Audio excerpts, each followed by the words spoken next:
समय की बात है, उत्तर की ओर स्थित भूमि में, जहां बर्फ से ढकी पहाड़ियां आकाश से मिलती थीं और महासागर की लहरें उत्तरी रोशनी के नीचे चमकती थीं, वहां व्हाइटलैंड नामक एक भव्य राज्य था। यह एक ऐसी जगह थी जहां शुद्ध सफेद सर्दियां, मणि जैसी झीलें और जगमगाते हुए नदियां थीं, और इसे एक बुद्धिमान और दयालु राजा हेलवार्ड ने शासित किया था। राज्य समृद्ध था और व्हाइटलैंड के लोग सामंजस्यपूर्ण तरीके से जीवन जीते थे। इसके पीछे कारण थे राजा के 3 सुंदर पुत्रियां, राजकुमारी अल्वा, ईरा और सिग्नी राजकुमारियां व्हाइटलैंड की शान थीं। सबसे बड़ी राजकुमारी अल्वा साहस और नेतृत्व के लिए जानी जाती थी, जो हमेशा राज्य की रक्षा के लिए सबसे गहरे जंगलों में जाती। दूसरी राजकुमारी ईरा कोमल और दयालु थी, जो चिकित्सा की शक्तियों से किसी भी रोग को ठीक कर सकती थी। और अंत में सबसे छोटी राजकुमारी सिग्नी थी, जिसका जुझारू स्वभाव और बेजोड़ बुद्धिमत्ता थी, लेकिन उसे एक विशेष वरदान भी प्राप्त था, जानवरों से संवाद करने की क्षमता। इन तीनों में भले ही अंतर था, लेकिन उनका संबंध एक मजबूत धागे की तरह था, और मिलकर वे व्हाइटलैंड को एक ऐसा राज्य बना देती थीं जहां जादू और आश्चर्य का राज्य था। एक शाम, जब राज्य हजारों सितारों की रोशनी में नहाया हुआ था, एक छाया ने भूमि पर अंधकार फैला दिया। राजा हेलवार्ड अचानक बीमार हो गए और कोई भी औषधि या उपचार उन्हें ठीक नहीं कर सका। राजकुमारी ईरा ने हर संभव उपाय आजमाया, लेकिन कुछ भी काम नहीं आया। राज्य में दुख का माहौल था, क्योंकि वे अपने प्रिय राजा को हर दिन कमजोर होते हुए देख रहे थे। मुझे उन्हें बचाने का कोई रास्ता खोजना होगा, अल्वा ने अपनी ठान ली। अगर इस दुनिया में कोई जादू है जो हमारे पिता को ठीक कर सकता है, तो मैं उसे ढूंढूंगी।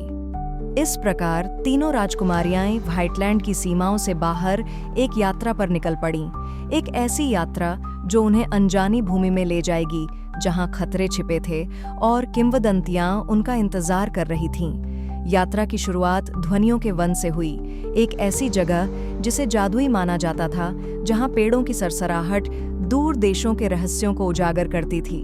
बहनें संकोच के साथ वन में घुसीं, उनके कदम सूखी पत्तियों पर हल्के से पड़ रहे थे। ज्यादा दूर जाने पर वे एक चौराहे पर पहुंच गईं। हमें किस रास्ते पर जाना चाहिए? सिग्नी ने चारों ओर देखते हुए पूछा। मुझे कोशिश करने दो, ईरा ने एक प्राचीन वृक्ष पर अपना हाथ रखते हुए कहा। हे महान वन, हमारे अभियान में हमारा मार्गदर्शन करो। वृक्ष ने करकरा आवाज की और एक मुलायम आवाज आई। वन के रक्षक, मृगराज का पता लगाओ। उसके पास वह ज्ञान है जो तुम ढूंढ रहे हो, लेकिन ध्यान रखना, वह अपना ज्ञान मुफ्त में नहीं देता। वे रास्ते का अनुसरण करते हुए मृगराज से मिले। उसके सींग आकाश की ओर फैले हुए थे और उसकी आंखें एक अलौकिक प्रकाश से जल रही थीं। तुम मेरी भूमि में क्यों आए हो, छोटी राजकुमारियों? उसकी आवाज गहरी थी। हम अपने पिता के लिए एक इलाज ढूंढ रहे हैं, अल्वा ने जवाब दिया। कृपया हमें बताएं कि हमें क्या करना होगा। एक इलाज है, मृगराज ने कहा, लेकिन वह हमेशा के लिए बर्फ में ढकी भूमि में है। केवल हिम फूल ही तुम्हारे पिता को ठीक कर सकता है, लेकिन उसे शीतकालीन प्रेतों द्वारा रक्षित किया जाता है। उसे प्राप्त करने के लिए तुम्हें कई कठिनाइयों का सामना करना होगा। हम तैयार हैं, तीनों बहनों ने एक स्वर में कहा।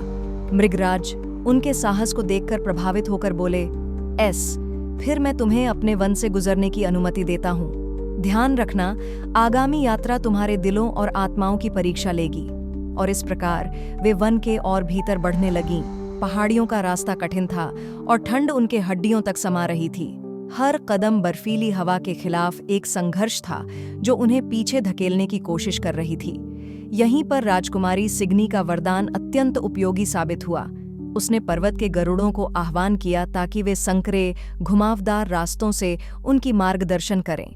उनकी मदद से वे चोटियों तक पहुंचने में सफल हो गईं और वहां उन्होंने शाश्वत बर्फ की घाटी देखी। वहां उन्हें शीतकालीन प्रेतों का सामना हुआ, जिनकी आंखें बर्फ के टुकड़ों जैसी तेज थीं। तुम हिमफूल की तलाश में हो, प्रेत रानी ने कहा, लेकिन तुम्हें यह साबित करना होगा कि तुम इसके लायक हो। केवल एक ही बहन यह परीक्षा पास कर सकती है।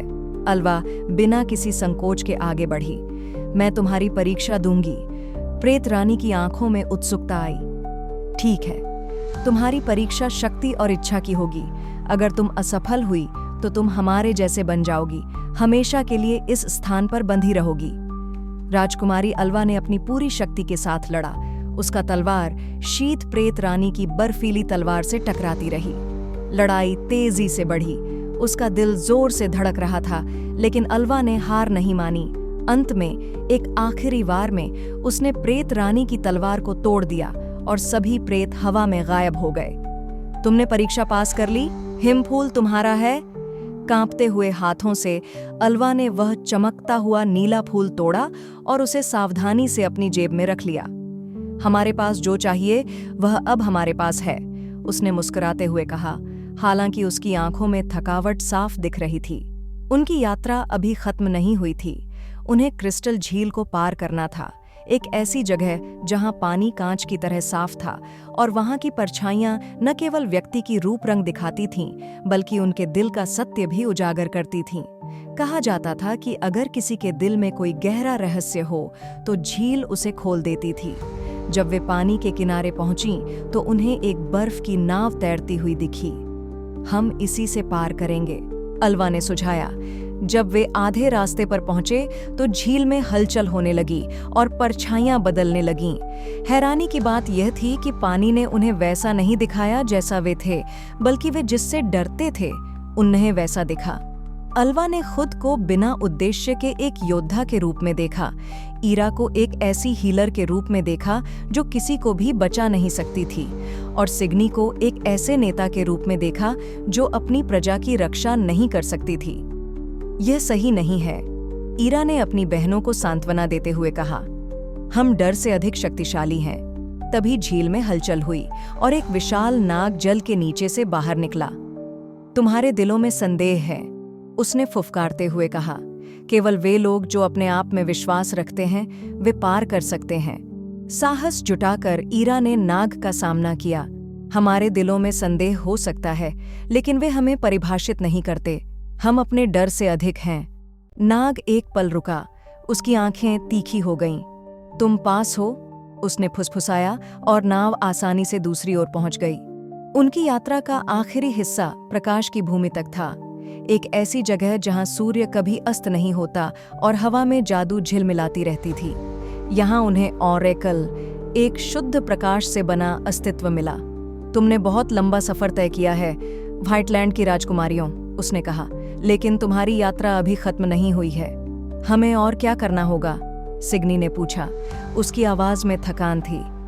अपने पिता को ठीक करने के लिए तुम्हें प्रेम और बलिदान की सच्ची शक्ति समझनी होगी। तुम में से एक को इस भूमि में रहना होगा जो सब कुछ छोड़कर जाएगी, ताकि बाकी दोनों लौट सकें और इलाज लेकर आ सकें। ईरा की आंखों में आंसू थे, लेकिन उसने कदम बढ़ाया। मैं रुकूंगी, उसने कहा। उसकी आवाज कांप रही थी। हमारे पिता की भलाई के लिए और जो प्यार मैं अपनी बहनों से करती हूँ उसके लिए। अलवा और सिग्नी ने विरोध किया, लेकिन ईरा ने सिर झुका दिया। यह मेरा चुनाव है, ऑरेकल मुस्कुराई। तुम्हारा प्रेम और बलिदान तुम्हें योग्य साबित करता है। इसके साथ ही हिम फूल चमकने लगा और उसका जादू बाकी दोनों बहनों के चारों ओर घेरने लगा। जब अलवा और सिग्नी व्हाइटलैंड लौटीं, तो उन्होंने तुरंत हिम फूल का उपयोग अपने पिता को ठीक करने के लिए किया। जैसे ही जादू असर करने लगा, राजा हेलवार्ड की आंखें खुलीं और वह अपनी बेटियों को देख मुस्कुराए। तुमने बहुत अच्छा किया, मेरी बहादुर बेटियों, लेकिन ईरा कहाँ है? सिग्नी ने धीरे से कहा, आंसुओं के साथ। उसने हमारे लिए अपना सब कुछ बलिदान कर दिया। राजा हेलवार्ड अपनी आंखें बंद करते हुए आंसू की एक बूंद बहने दी। वह हमेशा हमारे साथ रहेगी, उन्होंने कहा। उसका प्यार कभी खत्म नहीं होगा। और इस प्रकार व्हाइटलैंड राज्य को बचा लिया गया और 3 राजकुमारियों की कहानी, जिन्होंने असंभव का सामना किया, किंवदंती बन गई। उन्हें सिर्फ उनके साहस, शक्ति और ज्ञान के लिए नहीं, बल्कि उनके एक दूसरे के प्रति प्रेम के लिए जाना गया। एक ऐसा प्रेम जो किसी भी अंधकार को पार कर सकता है और घर का रास्ता रोशन कर सकता है। राज्य फला फूला और हर सर्दी में जब उत्तरी रोशनी आकाश में नृत्य करती, व्हाइटलैंड के लोग 3 राजकुमारियों की कहानी को याद करते। और उन रोशनियों में अगर आप गौर से देखें तो आप शायद 3 आकृतियां देख सकते थे। अलवा, ईरा और सिग्नी अपने प्रिय राज्य की रक्षा करते हुए, जैसे वे हमेशा के लिए साथ रहनी चाहिए थीं। अगर आपको कहानी और हमारा प्रयास अच्छा लगा हो तो हमारे चैनल जोड़ी की पौड़ी को लाइक करें, सब्सक्राइब करें और दूसरों के साथ शेयर करना बिल्कुल न भूलें। मिलते हैं अगले वीडियो में।